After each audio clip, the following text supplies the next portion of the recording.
after it's done. Sounds good. How can we be who we're meant to be based on the vision of our faith if we're denied the right to employ and engage people and even present what we believe is the true nature of the human person? Where we get our hope from as Christians is that Jesus is still on the throne. That's not changed. And the government have effectively creating blasphemy laws to outlaw Christianity, the foundation of our nation. When children will be greeted by staff asking them, which pronouns are you using? What do you mean? They are confusing kids unnecessarily. So that's why the Bible is our foundation for the communion. Of course, Christ is our foundation for salvation. And we follow him when we follow the words of the Bible. But we have to see the bigger picture. If we don't get everything we want this time around, well, that's no reason to give up. You keep fighting more. It wasn't until Christians said, yeah, you killed your babies, what are you going to do about this? God had a solution, but the solution wasn't going to be effective if I didn't first acknowledge that I needed that solution. Right. We are here until we have a law which allows babies to have the same rights as everybody else, and we're not going to go away. I can guarantee that we won't. May we continue to boldly stand as a light in the darkness, a voice for truth and a force for good.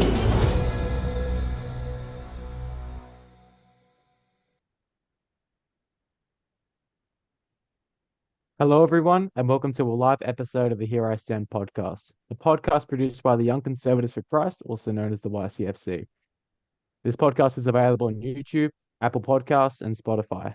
And tonight, I'm Riley Battitio, the National Campaigns Director for the YCFC. And this evening, I'm joined by John Martin, the National Coordinator for Martin. Hey, Riley. It's good to be back. We're a couple minutes late, so we apologize. And we're only on YouTube tonight, which is unfortunate, but Facebook and Instagram have just been a nuisance. But yeah, we are still here. So yeah, I'm really excited for this conversation, Riley. Yeah, all right. And tonight we're pleased to welcome someone who has an impressive background in politics. Most notably, he's the only Australian to work within the US Congress. Also, the extensive scholarly work he has completed on Australian history, groundbreaking work, particularly his book, Australia, What a Capital Idea. Please welcome Dr. Christopher Reynolds. Good evening. It's a pleasure to have you on. Would you like to present your book? Because I've just mentioned it, and it's amazing. The groundbreaking work that you've written is just, it blows me away. It blows, I think, everyone that reads it away. Yeah, the book is called What a Capital Idea, Australia 1770 to 1901. It's called What a Capital Idea because I actually got into the lounge room on a Saturday afternoon, and I'm going to guess the date. I think it's something like August the 19th in 1786. And it was in the Prime Minister's lounge room at a place called Holyrook, this massive house where he had 5 guests, one of whom was the person that you know as Lord Sydney.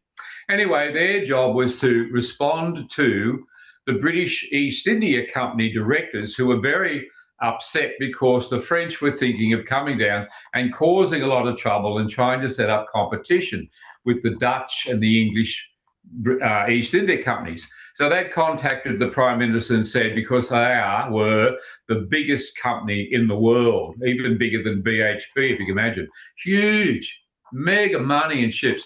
So when they contacted the Prime Minister and said, fix it, he had to fix it, a bit like our Prime Minister at the moment, with his petrol problem, fix it, we'll see how he gets on. Anyway, so these fellas met on a Saturday afternoon. And as I listened to them, and they had been influenced by John Wesley, bringing on the Methodist revival and prison reform and whatever. They sat and had to think about how to design a colony. And one of them says, we can't have slavery. I mean, John Wesley and Wilberforce are going to be most upset with us if we don't ban slavery. And another one said, well, money, is the root of all evil. And we can't have money in the colony with these people. Of course, it'll only cause more trouble. Well, what are we going to do? Well, we'll have to give them land, of course, and they take their wives and their children with them. We'll give them more land. We'll have to give them tools and food, of course. And if they've got some occupation, let them start a butcher shop or whatever it happens to be. And as I listened to this incredible conversation that went on the afternoon, I eventually could just hear one of these incredible aristocrats, they're all barons, saying, oh, you know, what a capital idea. We'll all go off to Australia. And I thought, there's the title of the book. Yeah. So I wanted something that was exciting. This was not punishment. And all the people that had been sentenced to transportation, by law, were being given a second chance at life. And I really thoroughly believe, as someone pointed out to me, that it's based on Ephesians 4:28, which says, if he is a thief, which they all were, 80-something%, if he is a thief, let him be given labour, that he might be transformed from his ways and help others. So in the legislation, that it would seem no other person writing on Australian history has ever bothered to tell you about the legislation for transported people. And in that legislation, it says that if you're between the ages of 15 and 21, you could volunteer to be transported. What? How was this punishment if indeed you could volunteer to be transported? We have totally the wrong idea about how the Australian or New South Wales settlement started. And people were being given a second chance, and that's how Arthur Phillip treated them. Of the first 3 fleets that arrived, forget the 7 years and the 14 years punishment, he had set free 85% of those people. Wow. Yeah. Today, and the recidivism rate was of people that were sent out, you know, and whatever, 2%. Do you know what it is today? I understand it's 65%. What? 2% compared to whatever it is, 45 or something, or 65% of reoffending. So it was a far better system then than it is now in terms of, and by the time Macquarie arrived, there were millionaires, ex-convicts that were now in their 30s, millionaires because of the trade that was going on out of Sydney. So we have totally the wrong idea. Anyway, that's the book. I tell lots of stories and I go through different chapters. I straight out the Eureka stockade business, and I cover a stack of people and just have such an incredible, wonderful time doing all this research and quoting as much original documents as I possibly can. And it's sold in 1 year, just me going around and talking. I did more than 80 talks in 50 weeks. It's often 2 times, 3 times a week. And I've sold 2,500 copies of this book in a year. Wow. That's incredible. And well deserved, because the biggest thing I took away from, I looked at the book just before, and you talked about it. The way that you wrote the book is how every historian needs to construct history. And that's going back and looking at primary sources, going over that, interpreting it. And as you said, facts are facts. We shouldn't bring feelings into academia. So I just wanted to say that the way you wrote the book is the only way we should write history. Yeah. Now, when I came at it, and a bit of background, how did I get into this project? I've been overseas. I've lived in 5 of the regions of the world, including spending, I think, 8 or 9 years living in America. So I have a PhD, and I rewrote the Australian Constitution as a bit of an exercise because I was in a republic. And the professors thought it was a really novel idea that we could have a go at rewriting a responsible government system, as if, you know, what will you reform? You know, what a lovely, good idea. What a capital idea. So anyway, and it wasn't a bad blasted job at 32 years old. It is actually well written. I'm quite impressed. Anyway, I then went on and worked in the US Congress, etc. But when I came to this project, I lived overseas. A fellow who's a publisher, became a friend, called me and said a big publisher is looking for a children's book for primary school on Australian history. And I said, well, and of course, this was your subject. Would you like to do something? I said, well, how old are the kids? And he said, oh, about 11. Oh, and how long does the course run? Oh, it's only a semester or something, so it's only about 10 weeks. I said, let me get this right. You want me to write Australian history for 11-year-olds for just 10 weeks?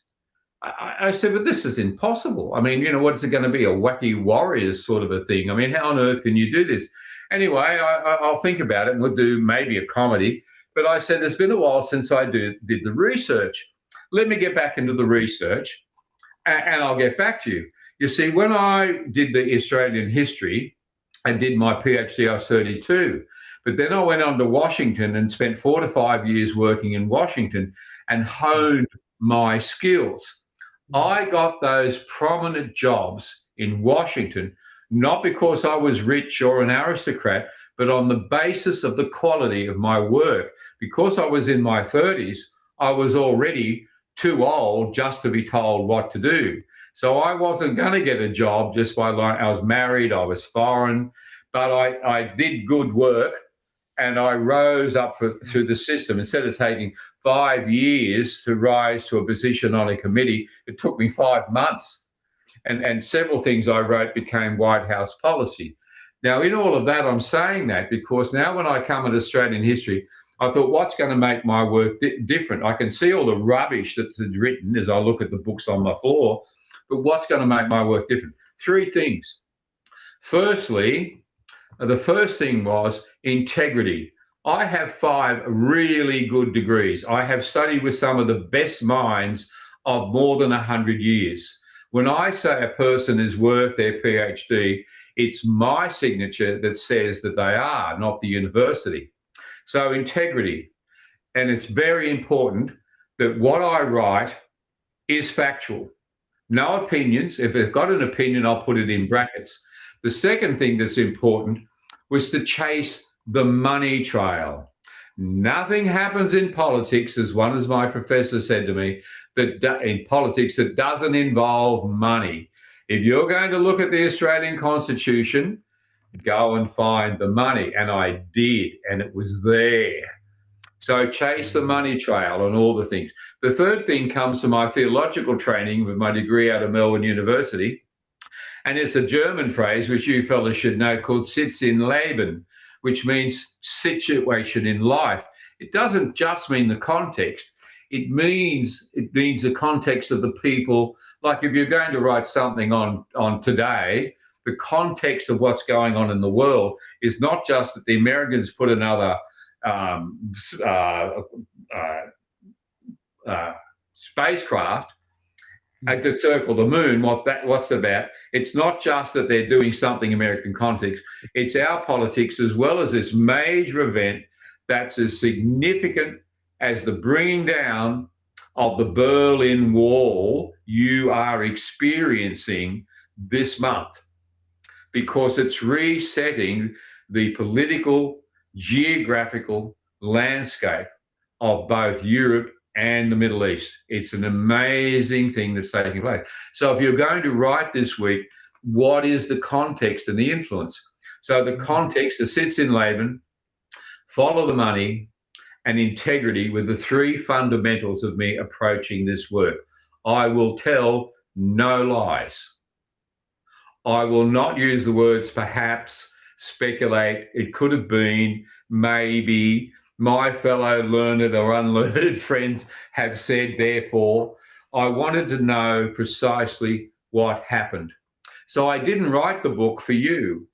I mean, but you get to read it. Yes. Right? So it's a scholarly work. It's a scholarly work, and if you were able to show me something that is incorrect, and I mean prove it, then I will change what's in the book. But you'd have to do some darn good work in order to prove what I've written that's wrong. So that's the basis. It's the integrity thing that's extremely important, because we have the most marvelous history and it's been robbed from us. Ooh. I'm curious to see what you mean by robbed. Could you go more into depth about how history was robbed? Yeah, it's good, isn't it? I like it. Right. Well, when I hear people saying there was an invasion, that's rubbish. Have you read the international laws regarding how you establish a colony? Well, how are you able to make a comment? Well, there was books, French books, English books. You've got to study Locke and Hume and Spinoza. There's great philosophers. You need to understand the law courts and how things were judged out of The Hague, which was and still is the centre of assessment and government for the world. The Hague thinks it's still there. So let's pick that one, invasion. Well, to start with, we think that Australia was taken under the international law of terra nullius. It was. What does terra nullius mean? Terra, land, nullius means nobody ruled. Now, when those 5 gentlemen who were Christians met on that Sunday afternoon, they were politically aware of course, politics and colonies. Why? Well, everybody was into colonies, whether you're from Spain or the Holland or the French or the Italians or the Russians. If I left anybody out, there's got to be something else in there. The Vikings, of course, had come and gone, and England was all over the place. But then eventually America got into terra nullius when it took over. When it took over the Philippines in 1900. So it's a bit about the same thing. And Australia had used the law but of course it's a just law under terra nullius. Where did Australia take over land under terra nullius? Well, we took over New Guinea. And the Queensland government used the international law of terra nullius to take over, with money also coming from New South Wales, to take over New Guinea. Then Britain had said, we don't need anybody else's land because we're so broke we can't afford it. You know how much this is costing us, our colonies, as if we want to have another one. And so Queensland did it. And New South Wales took over all of New Guinea because they thought the Germans, or the Russian Germans, were going to come down through New Guinea and attack Australia. Not the French this time. Not the Japanese yet, but the Germans, everybody was on their way to Australia. So, but what happened was when Britain saw that we did it, then the monarch wrote a letters patent where he said, or it must have been Queen Victoria, all right, I bless you, sons, and what you've done, and I admit that you had the right to take the land under terra nullius.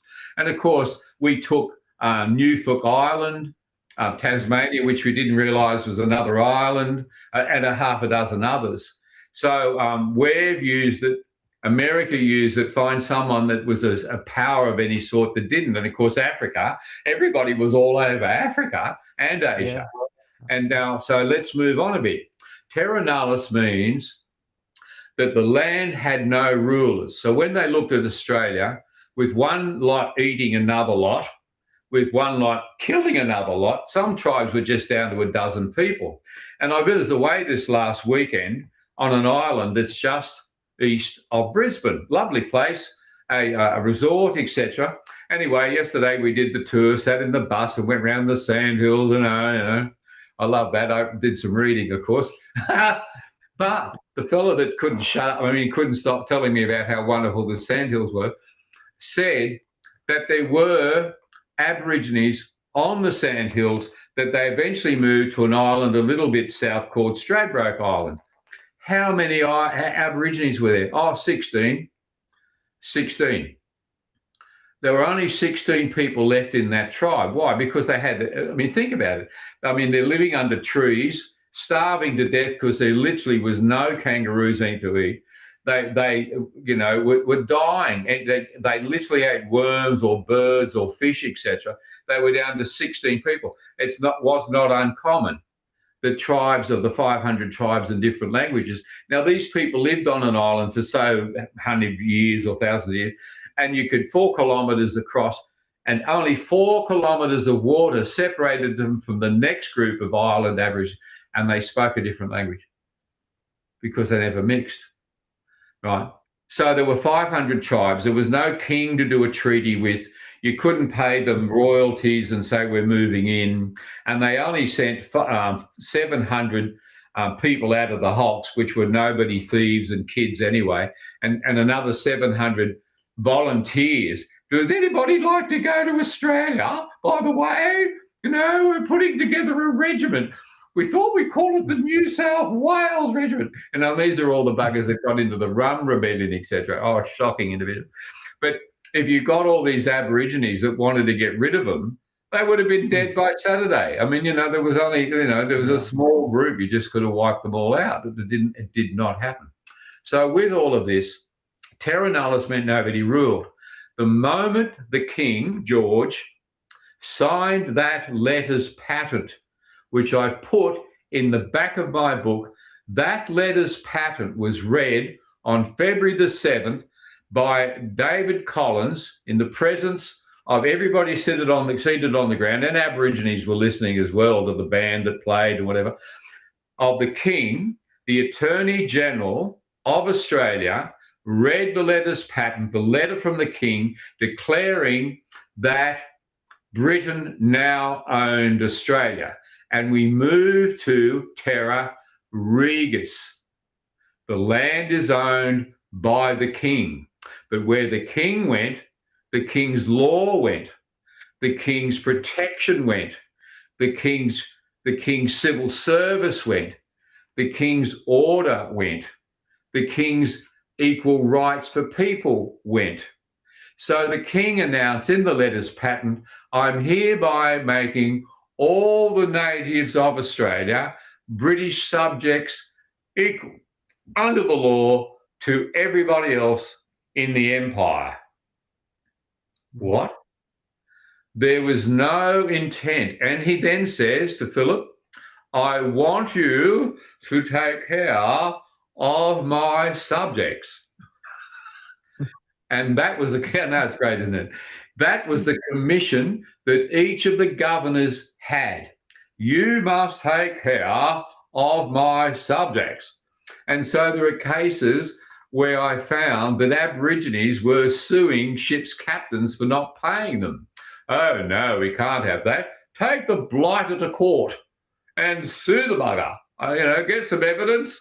And he win his case. How can he go to Tasmania and not get paid for the trip? Sue him. Right? But what is that? It was equal under the law. And if you got caught killing an Aborigine, you would be hung. They were British subjects. Really? Wow. Seriously.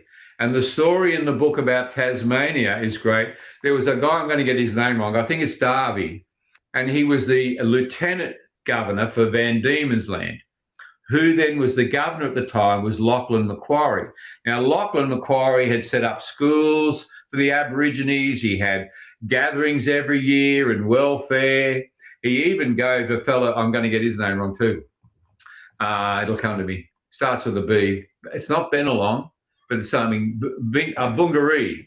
He gave Bungaree, who was the chief of the people from the Hawkesbury. And these people got on well with Philip, and they came down, and Bungaree brought his tribe down, and he said, we are starving and we are freezing. Oh, it must have been under Macquarie. So that's all. The British have been around for 15, 20 years. We are starving and we are hungry. And he said, get into the Domain in Sydney, which is the big parkland now behind the Parliament, and camp in there, and I'll get you some blankets and you'll have food instantly. Now, this fellow had learned English, and he became, I call him Australia's first tourist guide. He'd get down to the dock, and all these lieutenants and captains had given him his uniform. So when the ships came in, he'd walk up and down, and he'd speak English, and just like I've been doing, and have a stick and a hat, and he'd wave his hand, and he'd take off the governors. And the people on the ship were being entertained by Bungaree as he was telling them, and there's pictures of him in one of the uniforms of these captains, talking. And so anyway, he got land, and there was an event in Macquarie had the Aborigines come down for the annual party, and he gave them the sort of thing. If you ever see the British Army people, they have a silver thing around their neck that basically says captain and lieutenant.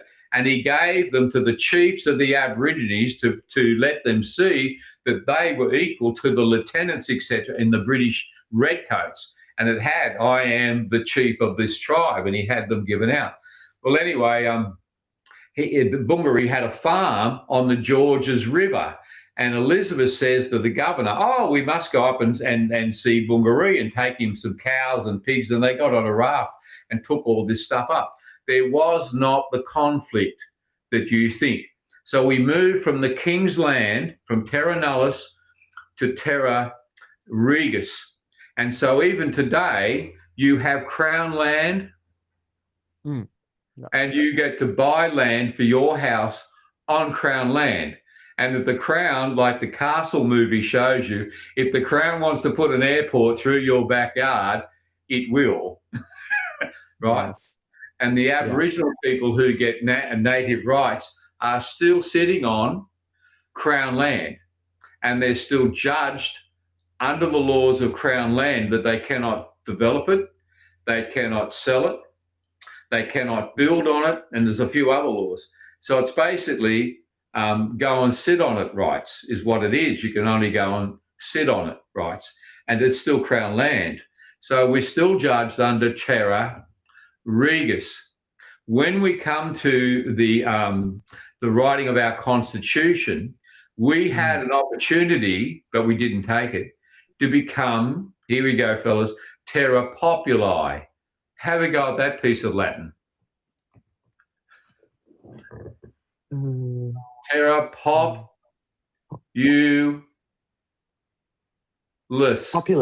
Populus. Populus. That is land owned by the people. And we had that opportunity, as America is land, we the people of these United States do hereby form a federation. That's actually how our Constitution starts. Oh. And that's the last phrase in it that sounds like democracy. So you see, when they took it under Terra Nullius, that it was an international prescription that nobody ruled here. No one debated that.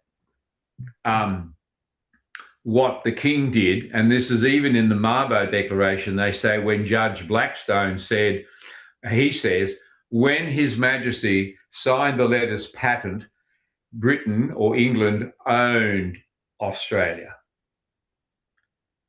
Because you're talking about a monarch and you're talking about international law, you're talking about protection. You're not talking about invasion. You're talking about becoming part of the king's dominion and care and law and order and services and education and civility. So the thing about invasion is a piece of absolute ignorance and nonsense, because doesn't.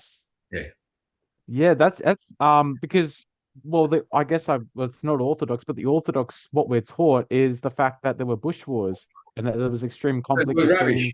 Find me one. Find me, as I said, any Aboriginal that was shot before 1815. There is not a case in anybody's record or diary of an Aboriginal being shot.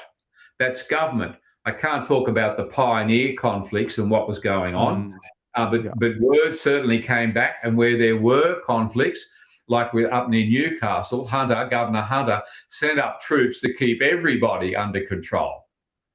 And when there was trouble in Bathurst, again, the governor gave permission for the magistrate to declare martial law to stop everything, send up some troops and stop everything.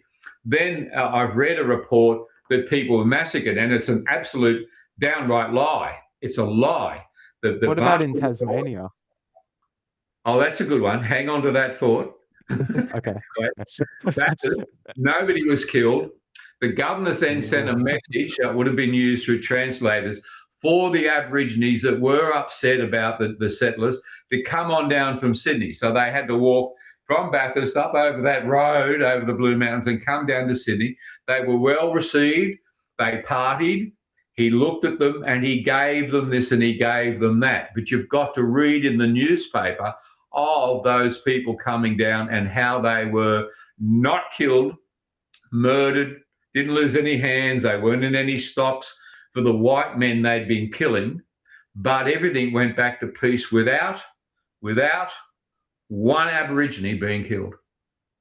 And that's the Bathurst thing that they say was another massacre, and it's a lie. Tasmania's a good story. I had a person say to me, "Oh, Tasmania, wasn't it bad? All those people were killed." I said it was. It was shocking. 250 settlers were murdered over a 5-year period by the Aborigines. It was absolutely disgusting, absolutely shameful what they got away with. What? Oh, yes. Now, this fella, Davies, I think his name is, who is the lieutenant governor, there's a famous thing that you'll see that other people used, and he had it on bark so he could put it on trees. And you'll find it in my book if you go and look at Tasmania or the thing of Davy. And it was a thing that he had painted on bark, and it's got like 4 sections in it.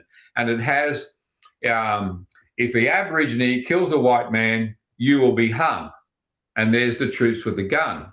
If a white man kills an Aborigine, he will be hung. And there's the troops. And then whatever else has gone underneath it. Now, what the Jesus people, the rewrite history of what they've done is cut it off at the half and only show if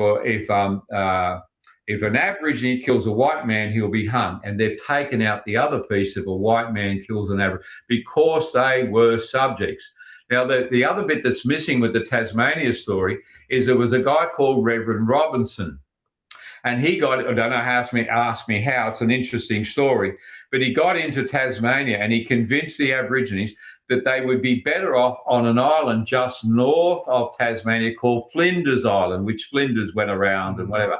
And if you'll come with me, I'll give you care, food, shelter, clothing, medicine. Let's run through that list again. Mobile phones, television, computers. Let's just start with some cooked meals, some boiled meat, some medicine, some healing of your broken bone. Yes, you'll have to leave the spears at the gate. I'm really sorry. Right? He took most of the Aborigines on Tasmania were already on Flinders Island. When Darcy had had enough of the murders of the white settlers, that he then said, you've got to wait for the end of this. He then said, we're going to walk through Tasmania and we're going to capture all the Aborigines. How many people did they capture? 2. An old man and a boy. An old man and a boy. Well, if you're an Aboriginal and this is your country, I mean, you can hear the koalas at night time, walking up and down branches. You can certainly hear some stupid settler marching and falling over himself and swearing at himself, banging the flies or whatever they're doing. You can hear him coming for miles away, So you just soon hide behind a tree or something, wouldn't you? if you were there. But most of them were gone. They captured one old man and a boy. That's the official count. Now, what actually happened was, because he was the lieutenant governor, when the message got back to the governor, who was Lachlan Macquarie, and Davey never asked permission to do this, Macquarie was beside himself with anger and had Davey sent back to England. He dismissed him. They didn't kill one Aborigine, and they only captured a man and a boy, And Lachlan Macquarie was still angry that he had carried out that action without permission, and it was actually out to kill, even potentially the intent was to capture Aborigines. And it was so against the government and the governor's policy of care. So anyone that wants to tell you about Tasmania and the massacre needs to get their black and their whites back in line. It was more than 200 to 250 white settlers that were massacred. And we're talking about women and children being murdered in their beds. You know, if we had a group of Hell's Angel bikies or someone else run out to Ballarat today and go kill 2 families, 8 people, the country would be beside itself. We'd even have that fantastic police tank thing with the gun on it, with the whatever. We'd even have that out there. I mean, we would not tolerate people, 8 people, 200 people being massacred at nighttime.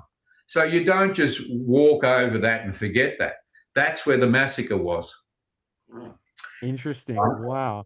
And what were you saying before about, you said this earlier when we talked, was about cannibalism, and you said a statistic about child abuse. That was very interesting as well. Well, could you go over that again so we can get an Now, I idea? have to also say, I'm not mentioning the numbers of people that white settlers, frontier people, did kill.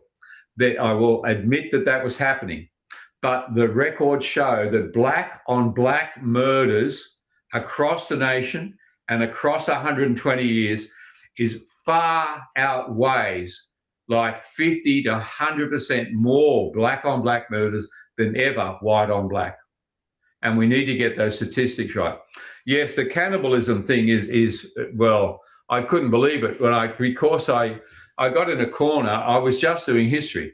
And I had a friend who was the ex-president of the Uniting Church, known for years, and I was sending him things as I was writing them. Well, he then started to go on about the Aborigines and the Aborigines. Oh, and then there's the Aborigines. And I said, Dean, mate, I mean, it's not sort of part of any sort of progression of history. But I tell you what I'll do. I'm going to stop my project and I'm going to talk about the Aborigines at the time of settlement. Okay, and we'll work it through to there.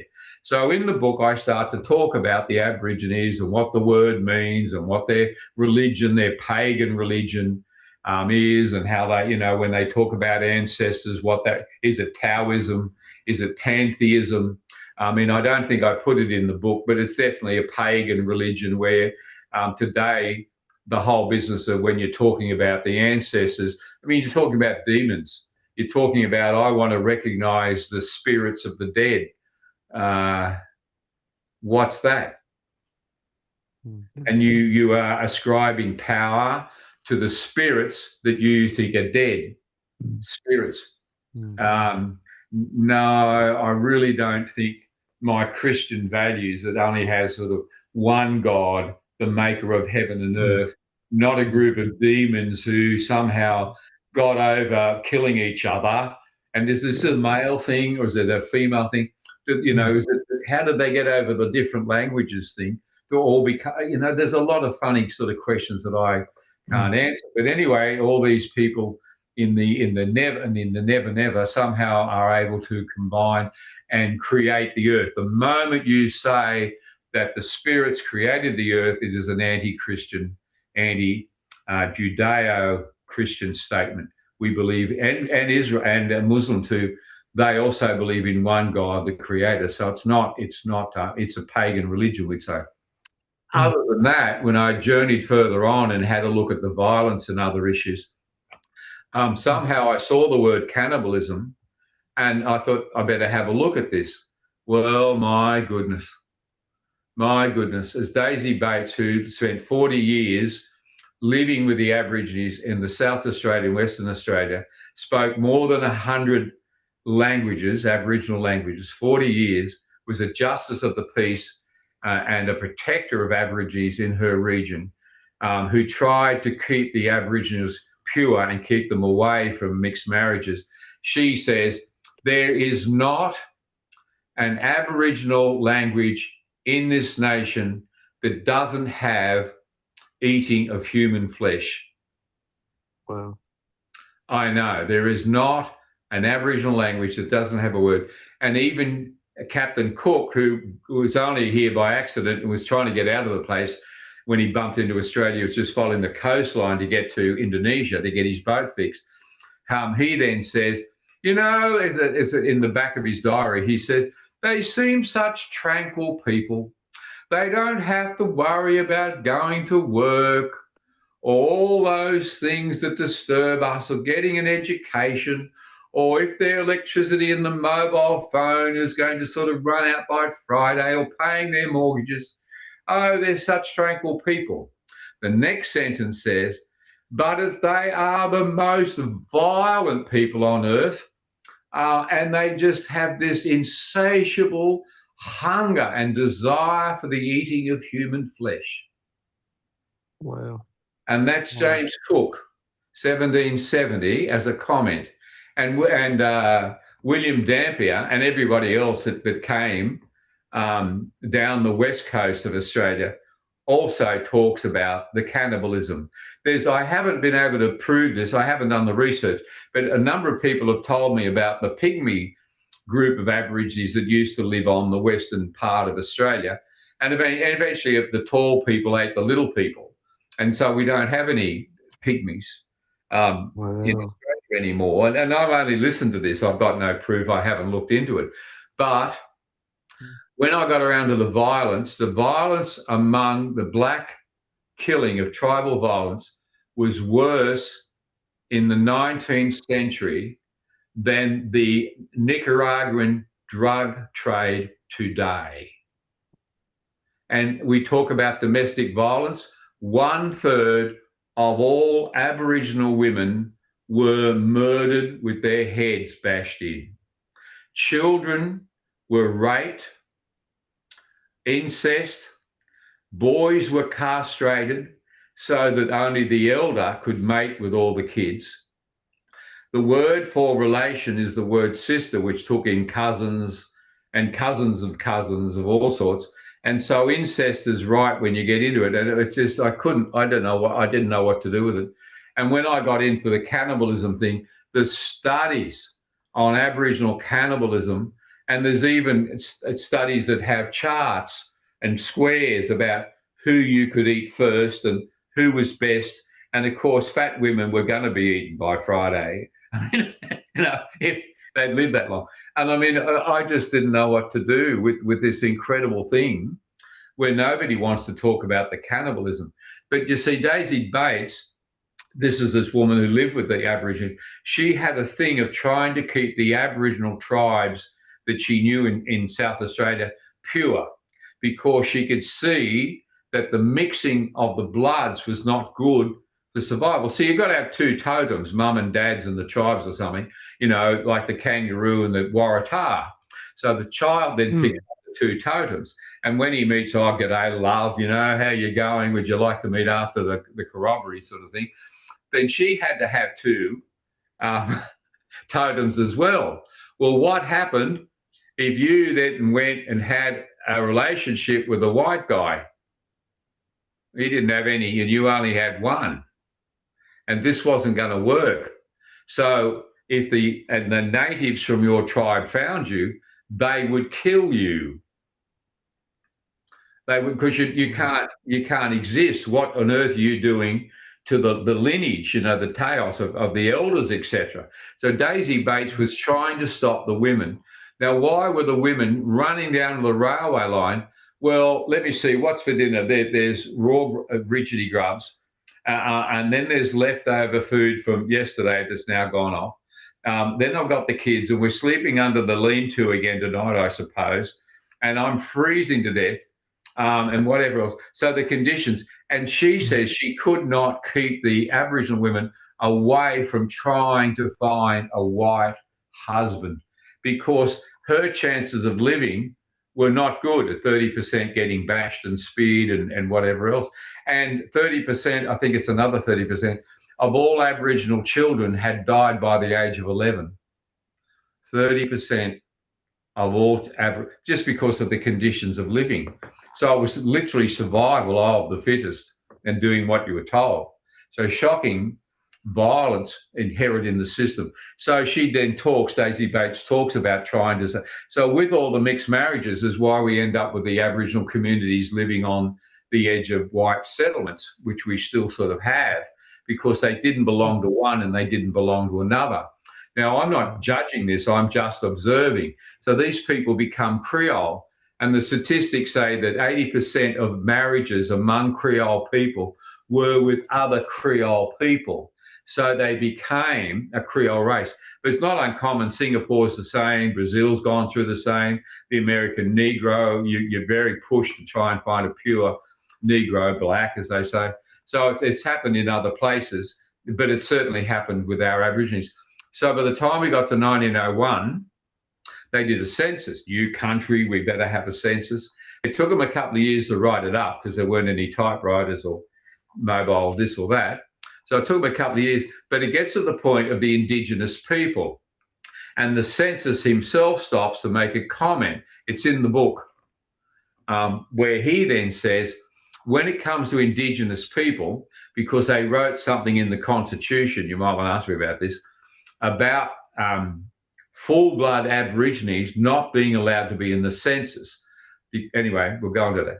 So when it came to Indigenous people, he then declares that of the people that are identified as Indigenous across the nation, 95% are now mixed blood. Wow. 1900. Only 5% of Indigenous people were actually true blacks. Today, it's less than zero. You're down to 0 point something, or 1% of people who are Indigenous are actually full-blood Aborigines, because they've got an expansion on it of 400,000 because of the welfare. You know, I thought I might become Aboriginal myself. I mean, I get twice as much money, free trips to anybody's funeral, etc., etc. There's a stack of stuff. We are no longer an equal country. There is not equality of race. We have stratified racism. I don't care who it is. If you've got 4 wives and you're a Muslim, that's still inequality.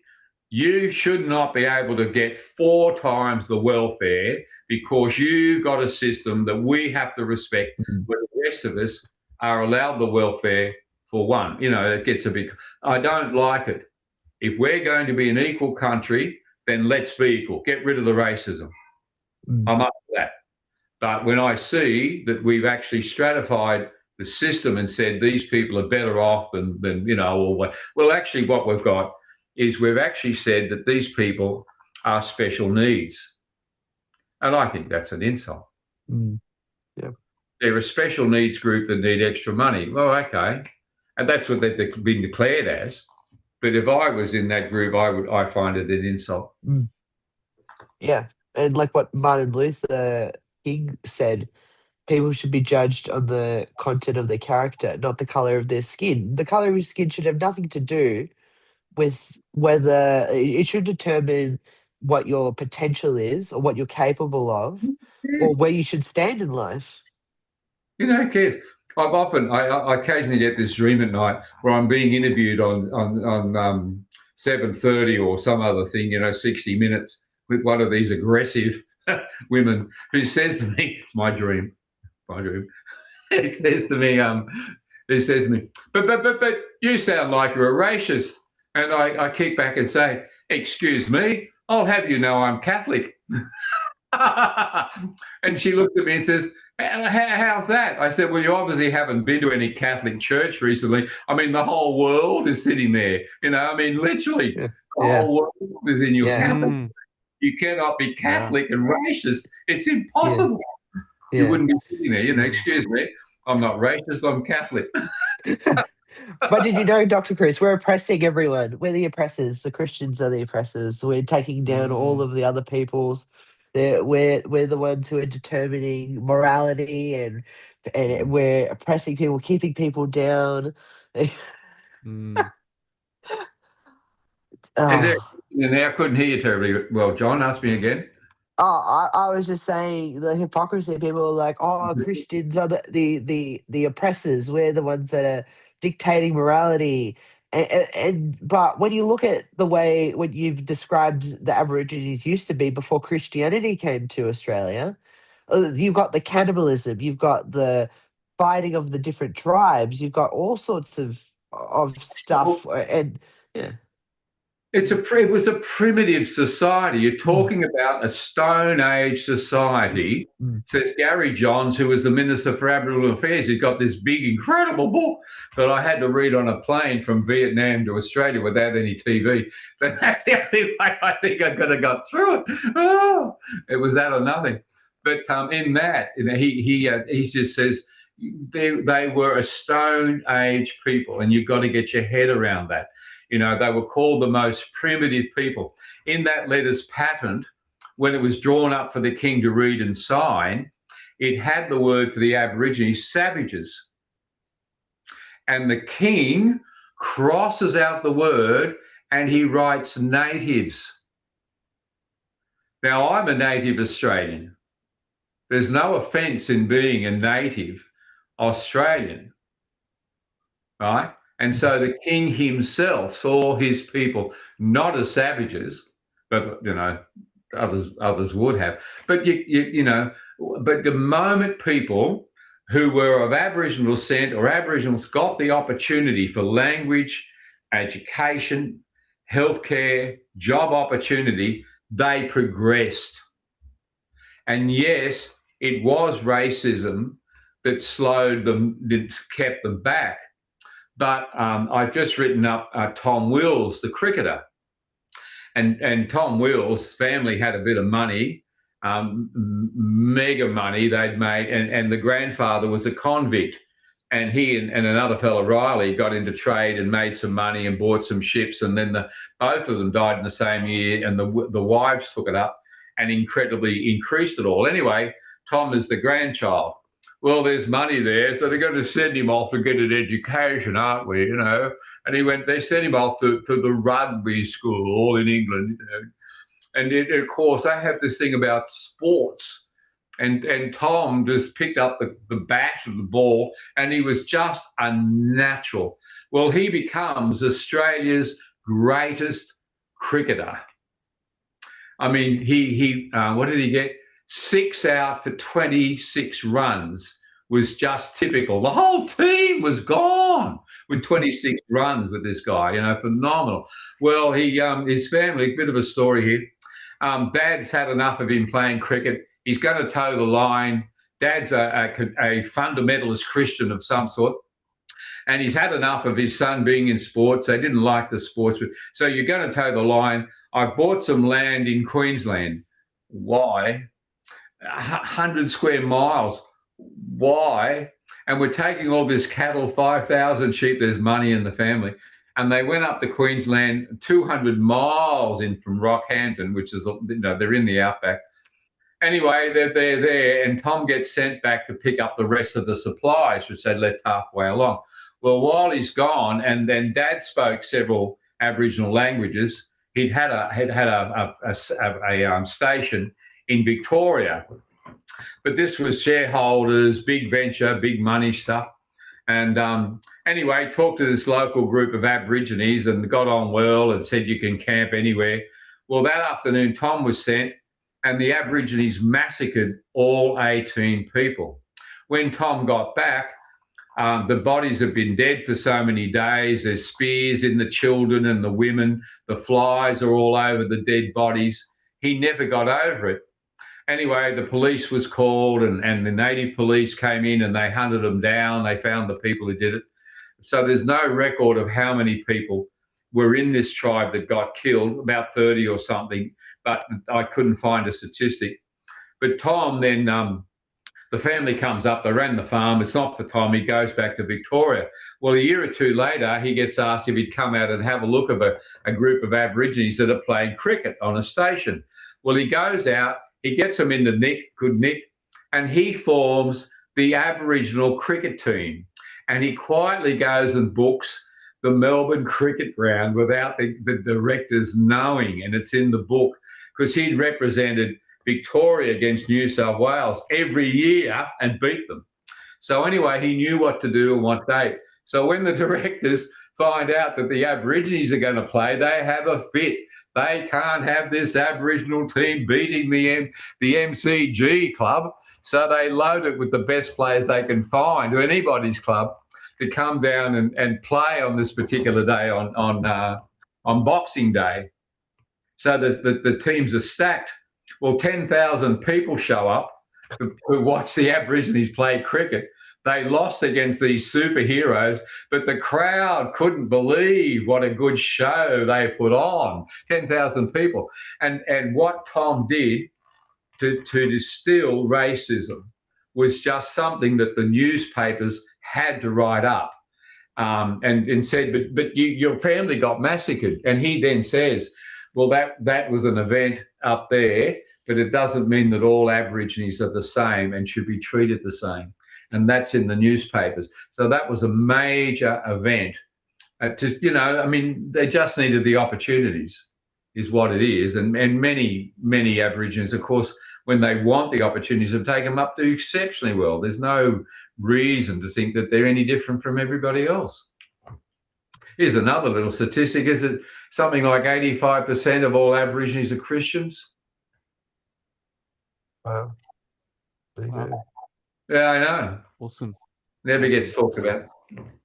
But there are some still major problems with the sort of the way that with the treating of children. It's 70% today of all Aboriginal children do not live with their parents.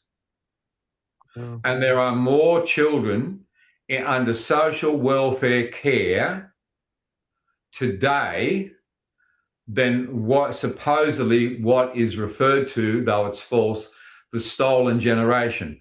That whole period of time was where the government and churches were so concerned about children's neglect, starvation, sexual abuse, and physical abuse, that all of the children that were written up as the stolen generation, all of them had court orders. Wow. And were placed, were placed into the care of homes or foster care. Wow. Nobody stole anybody. They were all, no social welfare organisation that I've seen happen today walked on and just said, I'm taking your children. If they took the children, it was to go to court to be assessed as to whether they were vulnerable for neglect or violence and placed into care. But they also did the same after the First World War, Second World War. All the English children were orphaned, and they put them on boats and sent them to Australia. I mean, it was an act of care, not an act of being mean to children, but to care for them. And what else could same, they do? Say in England, same for the Holocaust as well, like after World War II with the Jewish children. Same thing. Yeah. No, definitely. And that's one part of that's kind of our darkest chapter we learn about. It's almost our darkest chapter, that and colonization and the stolen generation. That's what we're taught. Well, yeah, no. What was colonization? Where was the money? Why would you go somewhere to set up a colony if there wasn't money in it? And the colonies, which were joint stock companies, were given letters patent or commissions and allowed, take Virginia, for example, go to America. The Virginia joint stock company was given permission to go to America and do crops. And the British government says, all right, we'll give you the commission and we'll send troops down if you need them, on the proviso that all the goods come back to England and you pay import taxes. Okay, done. So that's how they all got going. All those 13 colonies that rebelled were all British colonies who had letters patent and permission to exist. So Australia was the first colony that the British Empire did that was not a joint stock company and was run by the government. They tried to get private investment, but it became a joke around the Parliament. This is a real joke out of 1786 in Britain. And one politician said to the other, "Did you hear the one about sending convicts to New South Wales?" And the other fella says, "No." And the first fella said, "They want us to pay for it." And that was the joke. You've got to be out of your head if you think we're going to pay for a bunch of convicts to go out to Australia. Had nothing to do with it. Where was the money? There wasn't any money. Yes, there was. The money was in protecting the British East India Company. What was 700 disused volunteer troops? Well, it was virtual signalling, really, wasn't it? You know, they didn't even have a ship because the supply and the other ship went home or got wrecked on Norfolk Island. So who were they going to attack? And who wanted to come to Sydney anyway? Nobody. There's a lead in. That was a lead to get onto La Perouse. Nobody wanted to come here. There weren't any secret documents about how wonderful Sydney was that the Navy hid for years. Nobody cared less. Because they couldn't discover anything worth growing. There weren't any minerals or crops. Why would you want to spend your money and come to Australia?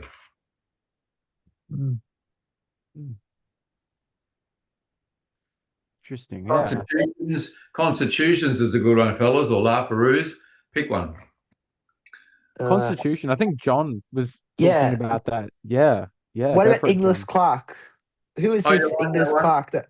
You could also ask me about the influence of Christianity over all of this too, because it gets rubbed off the page. Yeah. But English Clark, this is the topic that gets me angry. I have to say that with all the reading and my third party observation, now that I've done English Clark and our Constitution, I have become angry.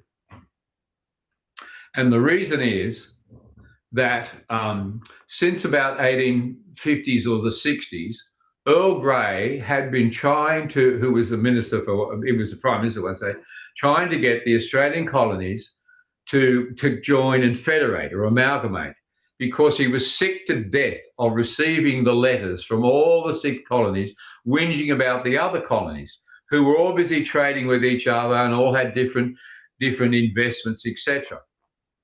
But the investment in Australia, by the time we're getting up into the 1880s and the 1890s, coming out of England is massive. Hundreds of millions of dollars, billions, we'd say today. And the state governments, as now, are the greatest borrowers of foreign money coming into the country.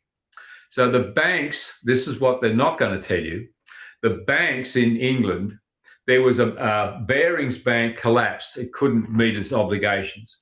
And the government bailed it out, billions of dollars. The other banks got nervous. A number of banks collapsed.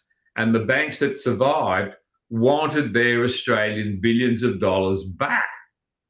Well, how are you going to pay debts off, by the weekend? So what they said is, we are keen for you to federate and to take over the debts of all of the states so that we get regular payments back to Britain. And this scheme will work because if Victoria couldn't pay its debts, which it couldn't, then we could probably sap some of the money from South Australia or Tasmania or Western Australia to make up the shortfall, so we get paid regularly every month the money that is due. Now, that was the money behind the move from Victoria and New South Wales to federate. And once they had that sort of agreement between the 2 major states, it was a matter of getting the other states involved.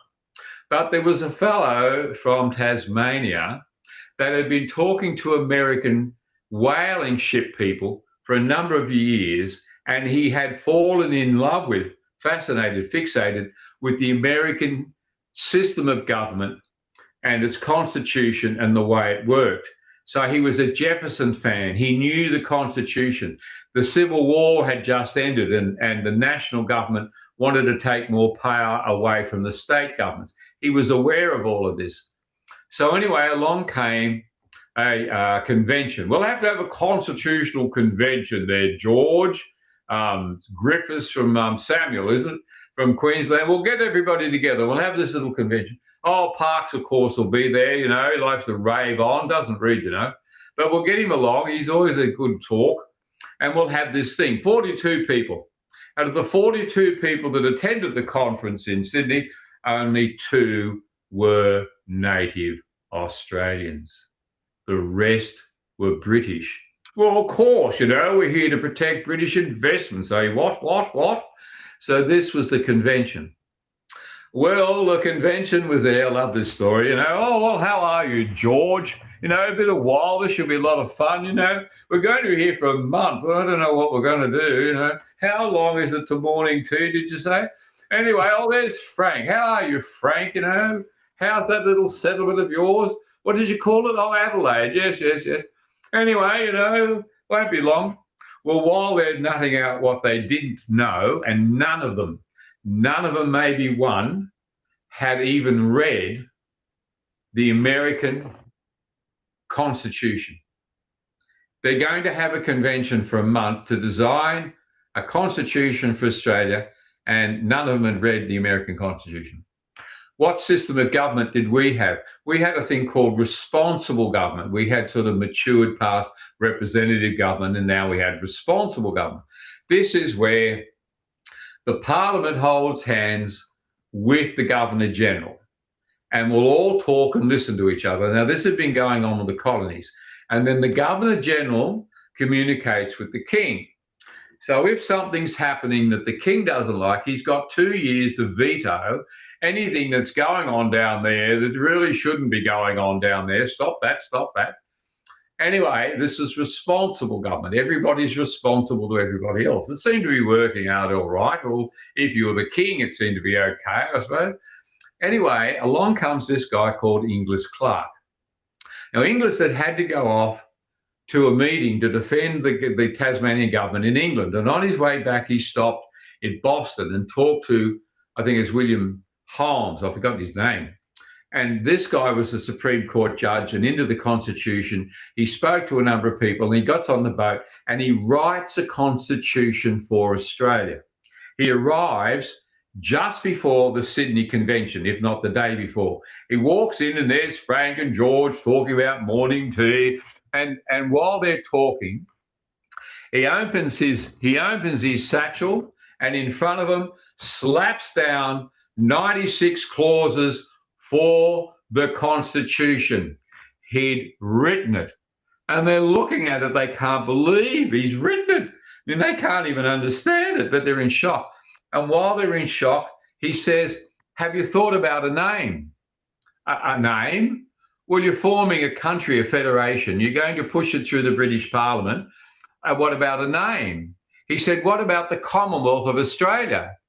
A Commonwealth? Why would we call it a Commonwealth? Well, that's what Britain does. The Commonwealth of Virginia, the Commonwealth of Delaware, and the Commonwealth of Philadelphia. That's the name the British like. So we will naturally be the Commonwealth of Australia. Oh, yes, I suppose so. And while they're still mumbling over that, he opened his satchel, pulled out an old rag from Tasmania, held it up, and he said, and what about this for the flag? The flag, the name, and 86 clauses in your Constitution comes from one man, and most of us had never heard of him. How disgusting is that it's not taught in schools? How disgusting is that?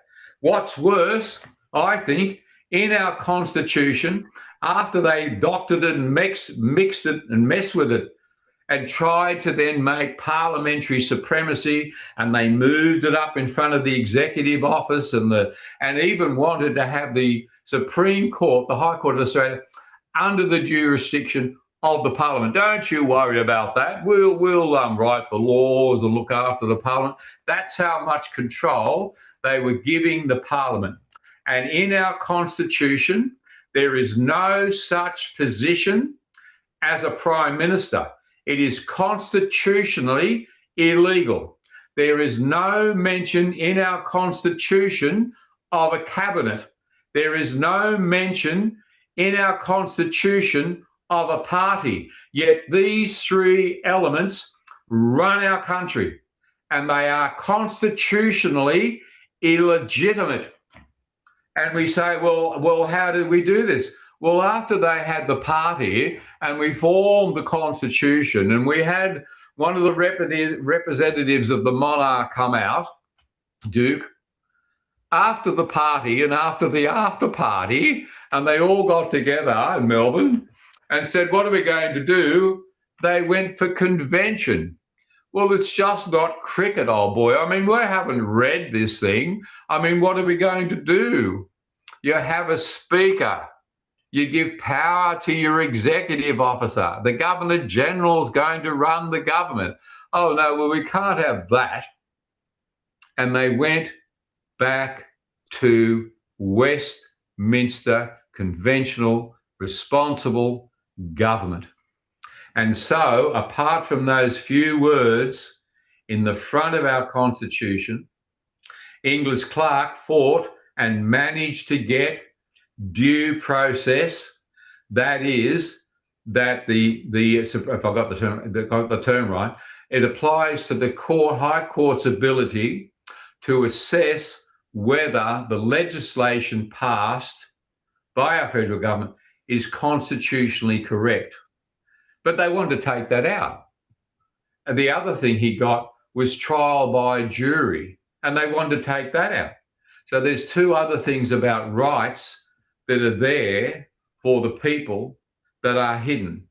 And they're the only two rights. There's no quotes about equality or freedom of speech. There is no Bill of Rights. And they just whitewashed what English Clerk had wrote. He says mess with it. After that 1891, this is a good story.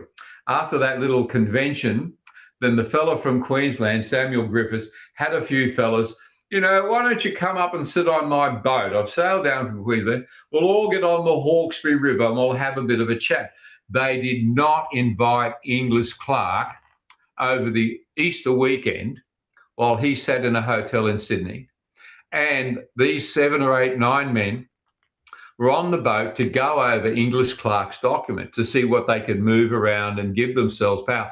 You see, they had to have parliamentary supremacy in order to make sure that the British banks got paid on time. It wasn't just mucking around. They needed the power.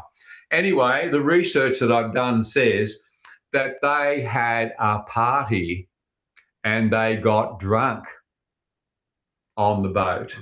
And in that condition, English Clerk said they messed up and made a bloody mess of the Constitution he had written.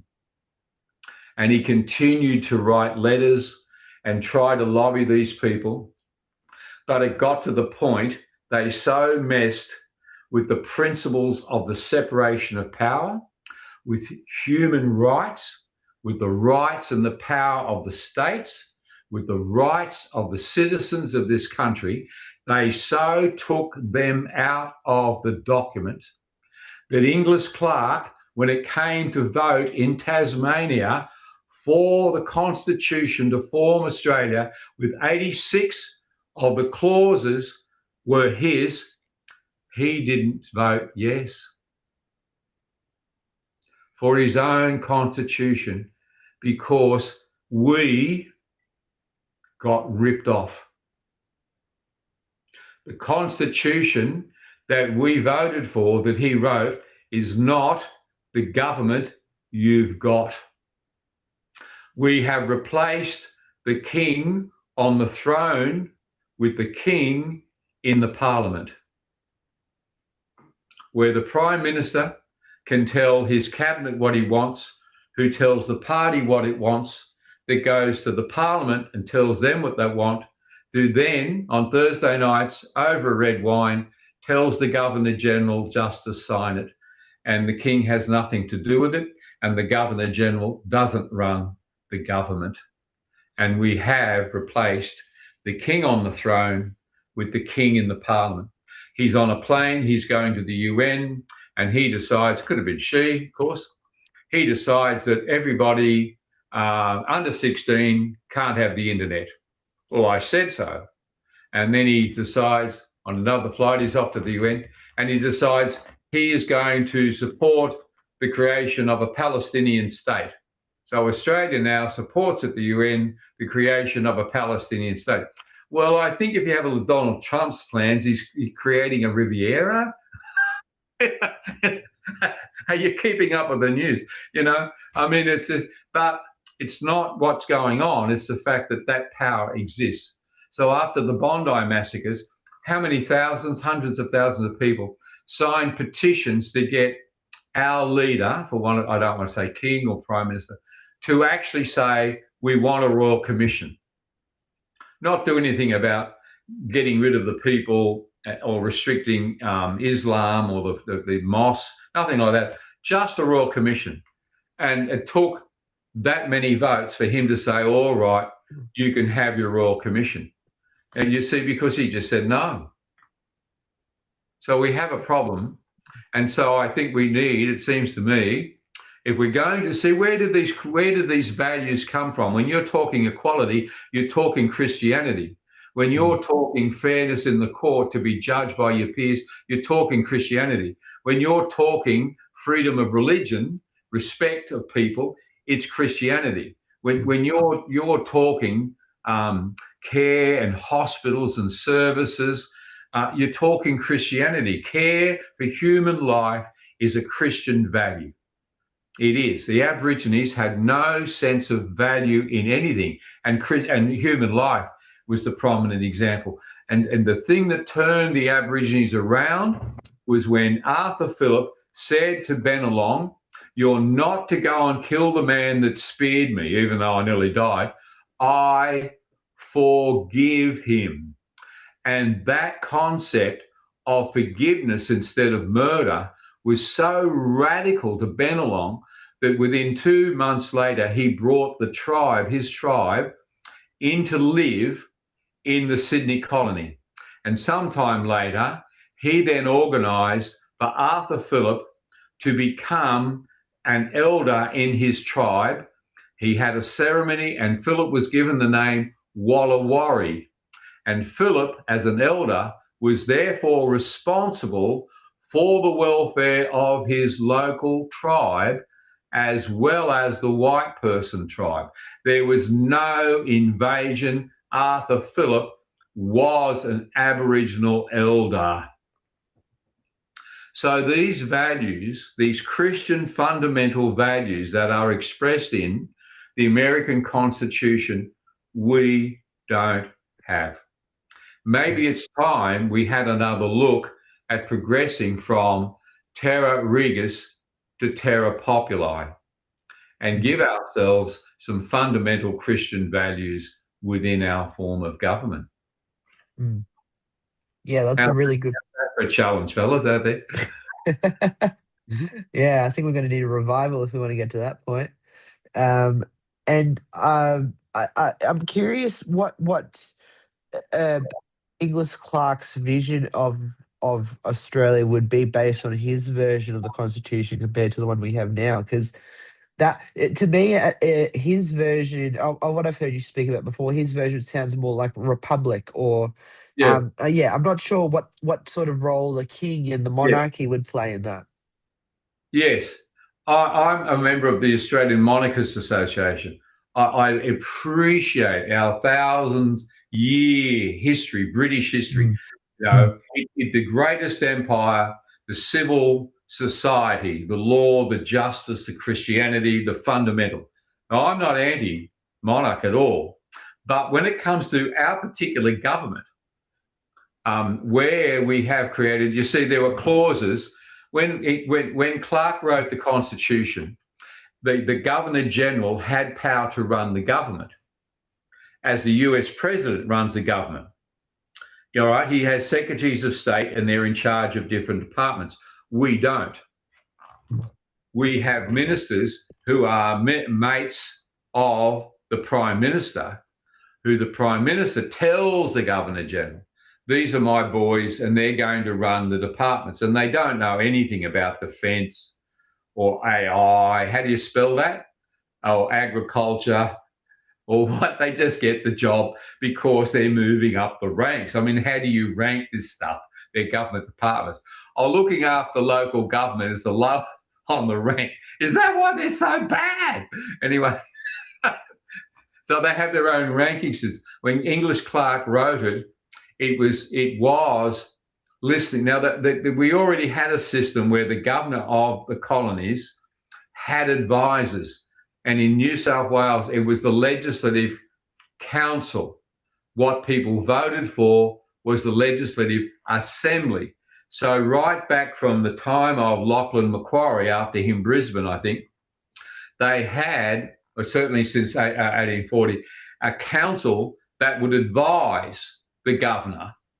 And at times, like under Brisbane, he said, no, I don't think we're going to do that at all, because they were only advisors. And this was what was written for our constitution. You can come along and tell the governor, the president, how to run the government, give him advice and tell me about, not legislation. The legislation was a different thing.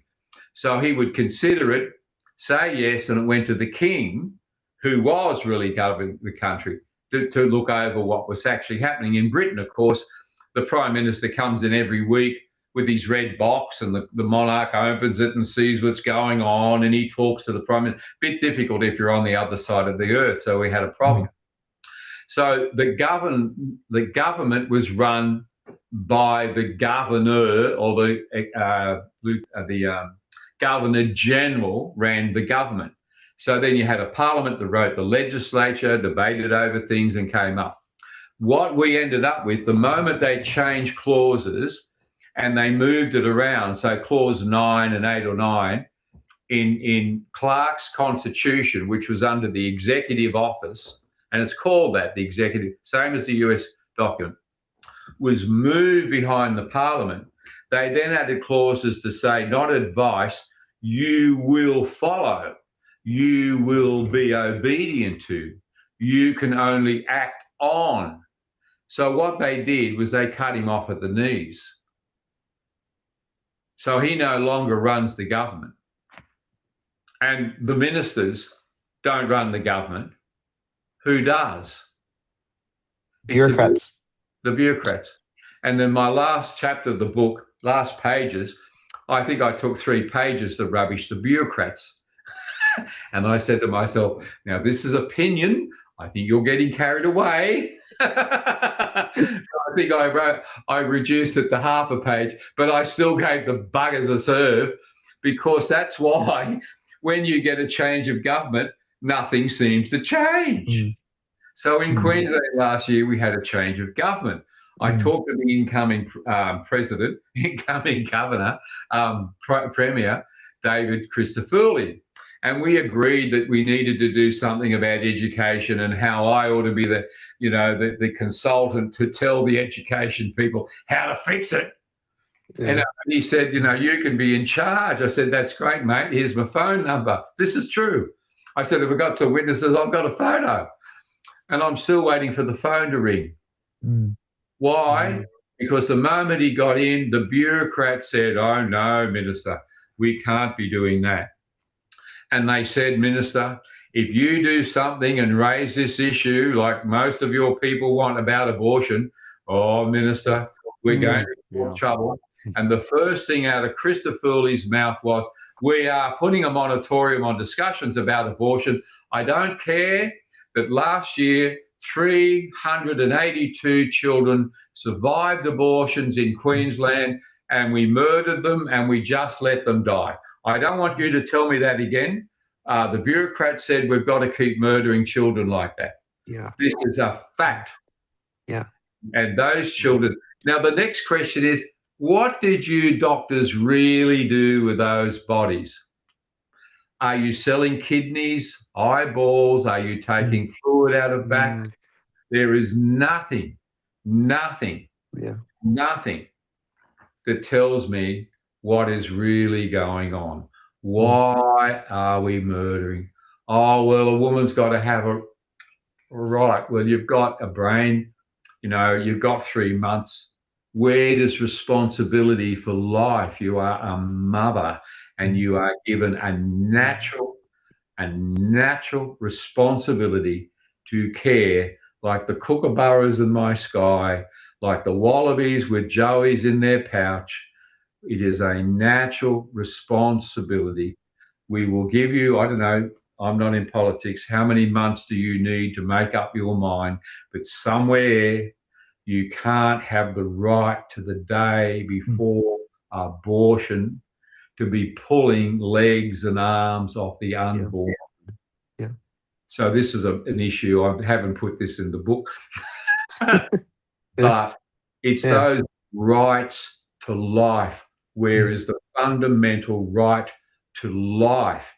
Life, liberty, the protection of property, and the pursuit of happiness are not in our Constitution. Yeah. Are not fundamental Christian rights. Yeah. I think you've got another clip to add, John, for the introduction. Yeah. Yeah, I think so. I think that should be every podcast we do. We should have that at the beginning. That was really try and throw it in. Oh yeah, take that bit, not about the abortion. You'll get me into trouble. A fault I don't need. The one about the Aborigines and cannibalism, bad enough. I'm only writing this stuff up. But you could put what I just said about where are the rights for equality and liberty and pursuit of property and happiness in our Constitution. These are Christian principles, but we have not put them in the fundamental Christian document for the running of our country. And yet they were there when Arthur Phillip started this country, and we have neglected to care for the very people that are called Australian citizens. Yeah, that's right. Yeah, you don't even need to rubbish the bureaucrats in your book. You can just direct people to go watch Yes Minister.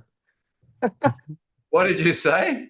I said you don't need to rubbish the bureaucrats in your book. You can just go to people and tell them to watch Yes Minister. Oh yeah. I think that is a wonderful idea. When I was working for the New South Wales government and a new minister came in, this is the truth, and the Minister for Roads, and he was actually the Minister for Photographs. We did Darling Harbour. I was there when we started all of that, and bridges across all sorts of things. And Minister for Photograph, I got mud on my shoes. Oh no, he's a shocking individual. And they put you in charge of transport and ports and things. Anyway, what was it? To do with the minister and not knowing what he was doing. And there he was, and he'd say, "I need to put a road. I want to do something for my mate who's the member for Newcastle. He wants a bridge across a river. I don't know what way for, but anyway, he wants a bridge, and I've got to do something about a bridge up there and fix my mates. I mean, that's how we make decisions in the Parliament. We look after our mates, and we don't look after those other fellas and their mates. They can go without until they get elected. But I'm going to look after them. This is true. I'm going to look after my mates." Well, Minister, says the bureaucrat, that's a wonderful idea. But we have this 3-year budget that we've devised just for idiots. I mean, people like you coming in who thought they might want to change things. And we've got this 3-year thing in the hope that you get elected, like you have, you idiot, in the middle of the 3-year cycle. And we are financially obligated with all the contracts we signed 12 months or something, or whatever, last week, just before you got here, so that they've got a life of 2 weeks after you leave. So if, Minister, you would like to get yourself re-elected and you're here in the 4th year, we would be very happy to consider the concepts and all these wonderful projects you've got for the next 3-year cycle. Well, what am I going to do, said the Minister. Well, this is the truth. We could put out little pamphlets that we've already had printed, and we can change the name or the government or the department, and we can have ads that say that you are responsible what the Victorian government is now doing. Well, I know it doesn't say what the Labor or Liberal Party Queensland government. Well, it's sort of generic, Minister, because we never know whether you're going to be here next week, and we just have to keep what we're doing in the face of the community so they think you are a wonderful person. Oh, yes, we already have that budget in the 3-year plan for the public. No, Minister, you can't go slashing that. We have all sorts of, and he can do nothing. And the bureaucrats who are nameless, do you know any of the top bureaucrats? Do you know the salary of these people and how much they earn, where they take their holidays on your taxpayer money? Can you sue any of these people? If your house gets blown over and they personally make a decision, you can't sue them. You don't know them. You don't know how much pay they have, and they are not accountable for their actions to you. Yeah. This is government. Yeah. Where is terra populi? Yeah, that's right. Every time I see Chris Bowen do something now, I'll say it was Sir Humphrey. Yeah. Is he reading the script? Who told him to do that? He's reading a script. Yeah. Seriously, he is only there and let out of the box when they say he can say something. Yeah. And this is why you see our Prime Minister, when he gets asked the questions, he blushes, he looks sideways, he squints, because he doesn't have the thing in his ear like Reagan did telling him what he should say. And he just grumbles or mumbles and has to go and get advice before he can answer a question. And that's our government. Yeah. And it doesn't matter that it's Mr. Albanese or somebody else. And that's why I think so many people have woken up to the fact that it's Tweedledum and Tweedleeven dumber. When, and there needs to be some values. Where are the values and the morals with our people that we elect? Yeah. That's a good point.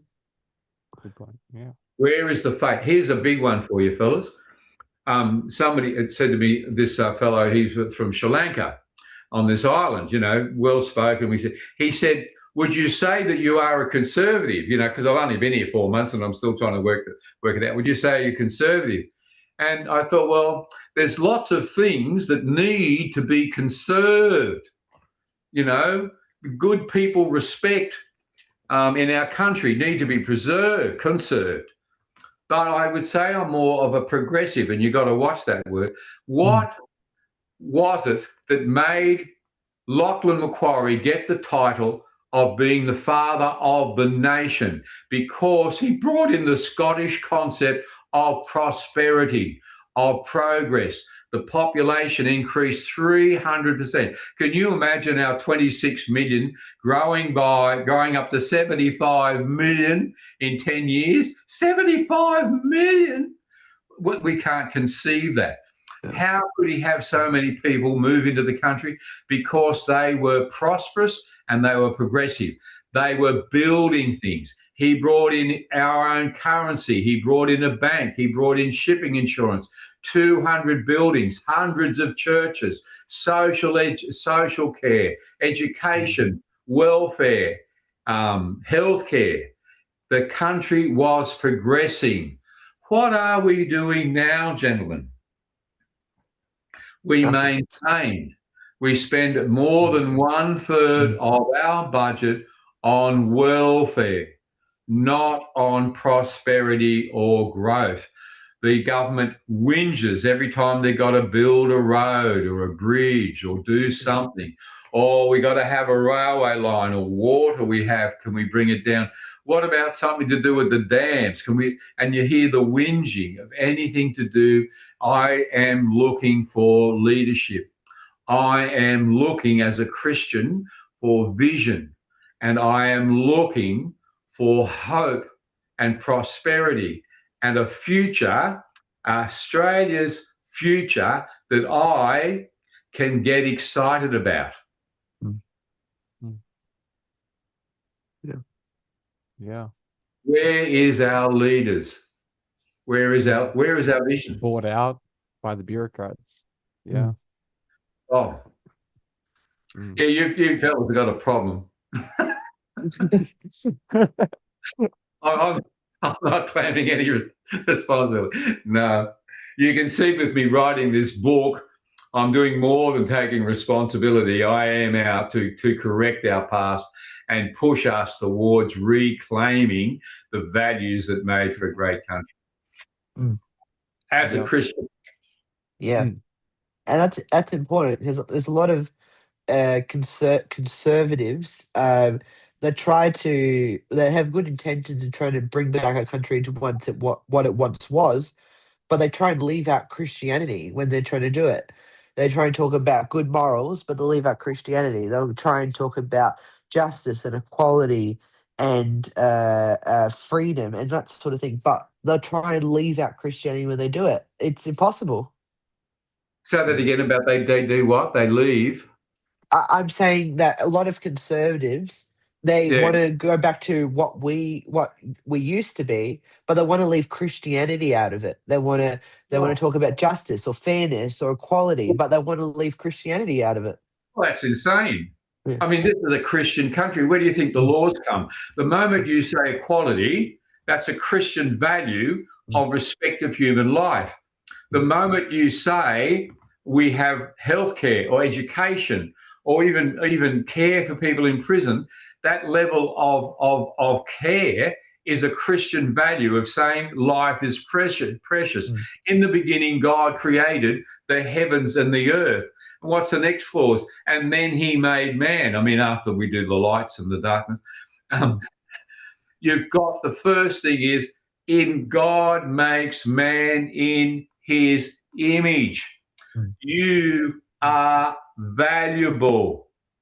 And in the fundamentals of our Christian faith as expressed in caring for our society, which you are called to do and form a society, is the fundamental Christian principle of life is valuable. People are valuable. They are to be treated as equal and given fair opportunities, allowed to own property and care for your family. How can you possibly talk about Christian values but say I'm not a member of society? Where does the word polos come from? Polos, you think, means politics. It isn't. It's the word for community. And the word for making decisions by the community is the word ethos, where you get ethnic and ethnicity and ethics.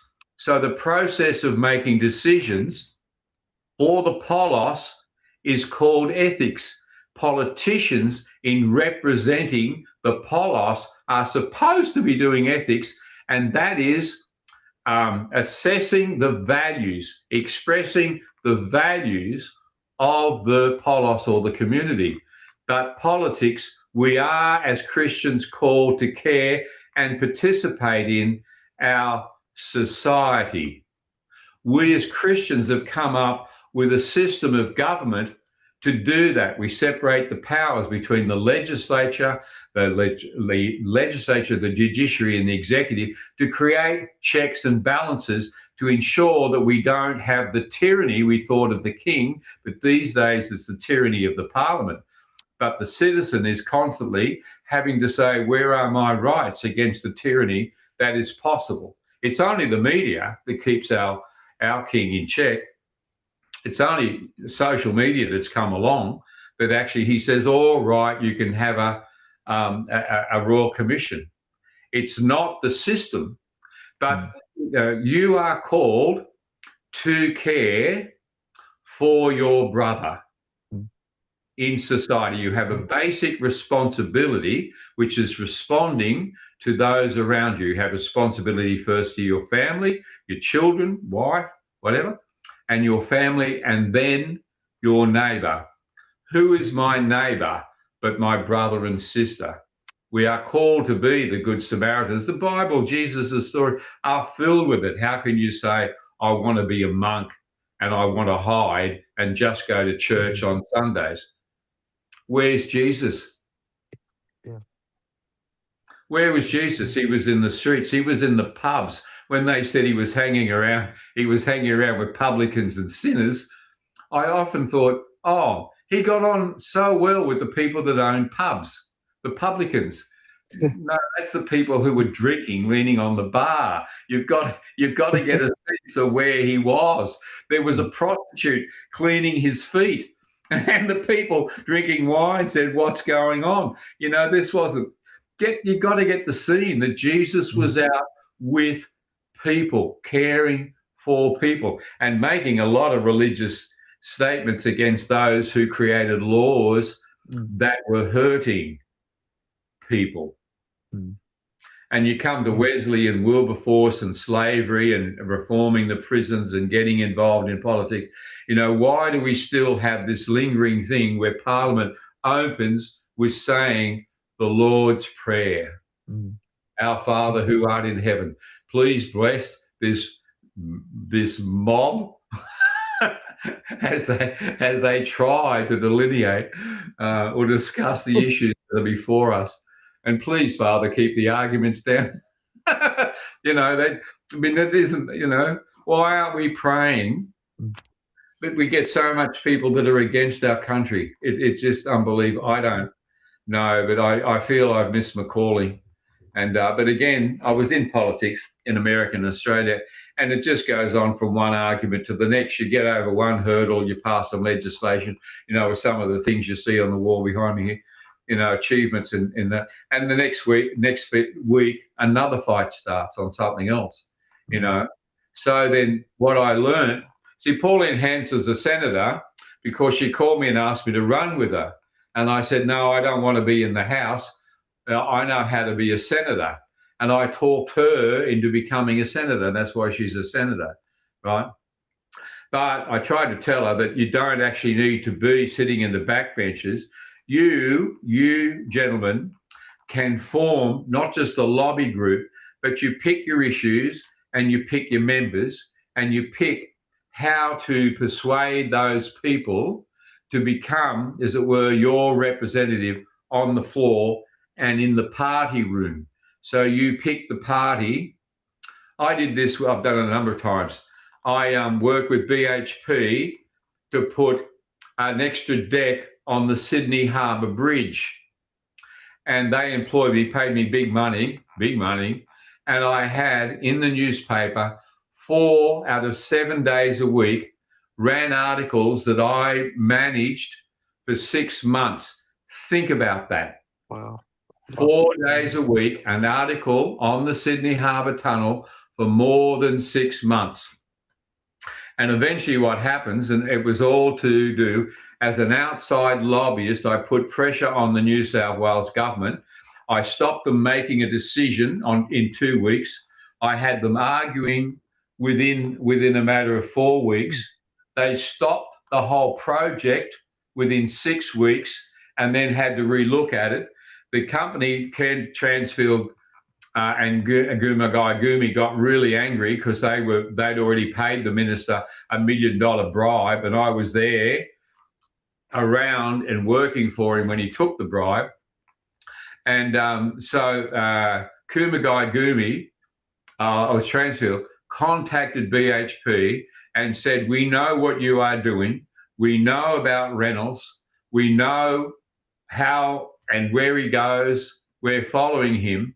BHP in Melbourne freaked out. They had their whole building debugged. They came up to my office in Sydney, ran around the whole office. This is the largest PR company in Australia. Looked for debugs. They came in like it was with the FBI. They took all of my files and left me sitting in an empty room. Seriously, they were so paranoid that these people were out to kill the top people in BHP. They were frightened.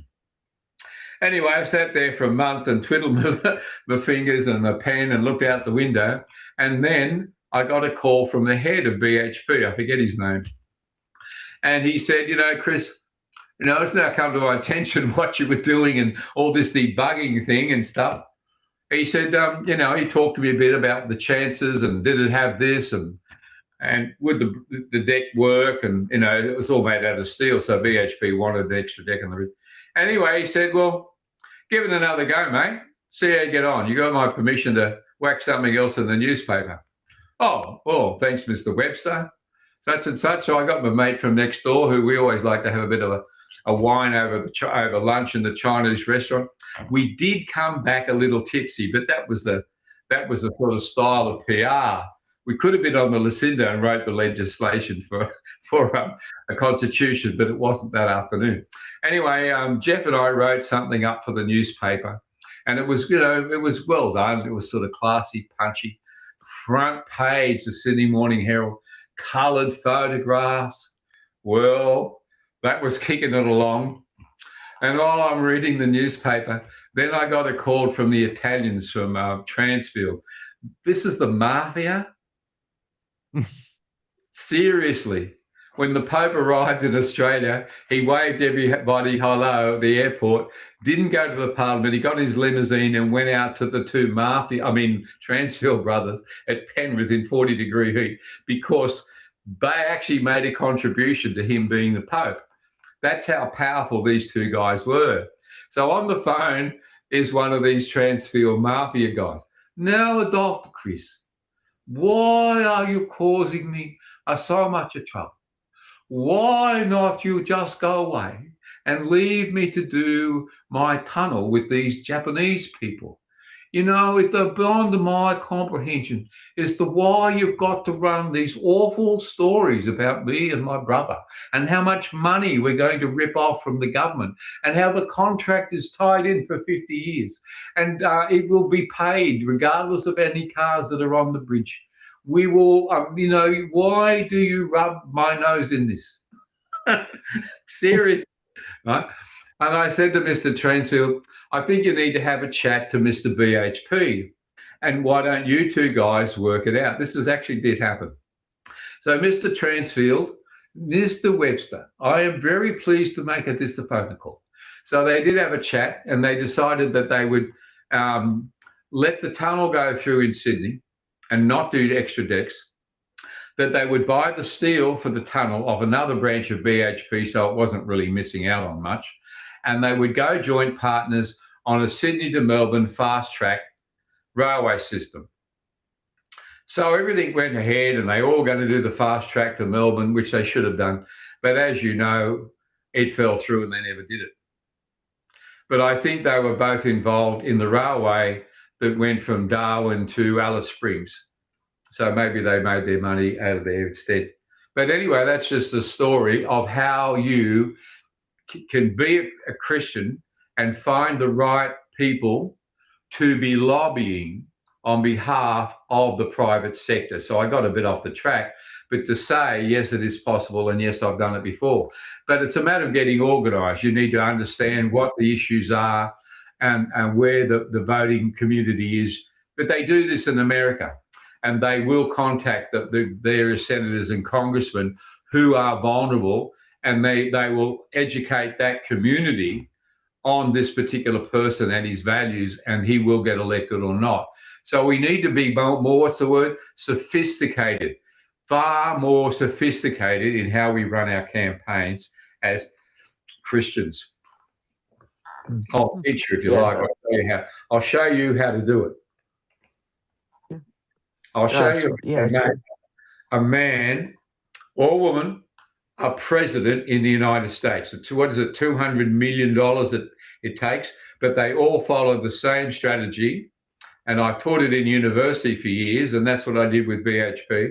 And I'll teach you, anybody else out there wants to know, I'll teach you how to run a political campaign that's strategy-driven with one goal. Trump said, even today or yesterday when he was being interviewed about the war, and the question was, what are you doing over here? And Trump said the magic word, we only have one goal and one strategy, and they are still following the model that I teach on how they make a president. So he knows we only have one goal and we had one strategy, and we have fulfilled our strategy. So it's the same model that is being used by the White House in fighting their 32-day war that I'll teach you. Yeah, that's very interesting. Riley? There's got to be something in it for me. I don't know. Wow, I think we should probably wrap it up soon Yeah. because it's getting a bit late. But yeah, it was a Tell them again fantastic about the conversation. book. Tell them Yes, about the best book written on Australian history there. it's the only truthful book that I know of about Australian history, or the closest you can get to the truth. Because It is. yeah, It is. really, Without me it's just having sad. It's sad. Oh, it's But shocking. It's shocking. You can see why I got angry and decided to do it. All the stuff I was on the floor that I was looking at were telling lies, and they didn't know it. Wow. They literally did not know what they would. They did not know what they were talking about. They hadn't done the research. I want to, as I Now, said, I've said to you before, I believe that the country is on the verge of a Christian revival. It needs leadership, it needs impetus. I would love to be able to get to universities, to Christian groups, to challenge some of the rubbish that you've been told and to try and instill a sense of pride and vision and some sort of sense of direction of where people as Christians can get involved in politics and move our country. So I'm looking for those opportunities in Melbourne, Sydney, and even the Outback. I'll come and talk about Christian values in our wonderful history, if given the chance. Yeah. So there's the challenge, fellas. I really do want to get in and stir people to get excited about your faith in action. I think we call this discipleship. You're being challenged by Jesus to get off the footpath and get behind him. He's on his way to Jerusalem. It's going to be his crucifixion, but he stops and says to the man, foxes have holes and birds of the airs of the nest. And if you follow me, I'm only going to get crucified and you're going to have to be there. But that's your challenge. Get off the footpath and become a disciple. Amen. Amen. That's a great spot to finish up. Right. We'll let our YouTube viewers go. Thank you guys for watching. And this will go on Spotify and Apple Podcasts, and you can rewatch it and share it to your friends. And make sure to subscribe and to like us and to send it as many places as possible. And One last thing. How do they find my book on the internet? We'll put a link to your website in the description of this video. Okay. Thanks very much, gentlemen. It's been great. Hope you enjoyed that. Bit of fun. Yeah. That's lovely. Thank you. It's been fantastic. Thank you, Dr. Christopher Reynolds. Thank you. Good night, gentlemen. All right. There we go. We are no longer live. Cool. Awesome. That